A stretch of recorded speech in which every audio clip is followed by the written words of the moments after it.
She's so beautiful.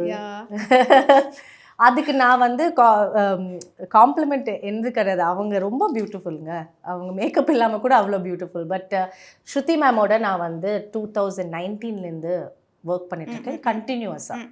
நேற்றுக்கு கூட அவங்க கூட தான் ஒர்க் பண்ணிட்டு வந்தேன். ஸோ ஸ்ருதி மேம் வந்து எனக்கு என்ன பிடிக்கும்னா, அவங்க வந்து very clear and very knowledgeable about makeup. நீங்கள் கூட கொஞ்சம் நேரம் முன்னாடி கேட்டீங்க, ஒருத்தங்களுக்கு எல்லாமே தெரிஞ்சிருந்தா உங்களுக்கு எப்படி இருக்கும். நான் சொன்னேன் ஈஸின்னு. வித் ஸ்ருதி அவங்களுக்கு வந்து மேக்கப்பும் போட தெரியும். ஒரு மேக்கப் ப்ராடக்டை எப்படி யூஸ் பண்ணோம், எந்த ப்ராடக்ட் என்ன ஃபினிஷ் கொடுக்கும், அவ்வளோ நாலேஜ் மேக்கப் பற்றி. ஸோ அவங்க வந்து என்கிட்ட சொல்லிடுவாங்க, ப்ராக்ஸ் எனக்கு இந்த கலர் இது இது இது with this kind of. So break down கொடுப்பாங்க, எனக்கு இந்த லுக் இப்படி தான் வேணும்னு அவங்களே எக்ஸ்பிளைன் பண்ணிடுவாங்க. ஸோ எனக்கு ஈஸி. அது அவங்க சொன்னது கரெக்டாக அந்த ஷேடோ, அந்த ஐலைனர், அந்த லெவல் ஆஃப் ஸ்மஜ் அந்த மாதிரி நான் வந்து கரெக்டாக டெலிவர் பண்ணிடுவேன்.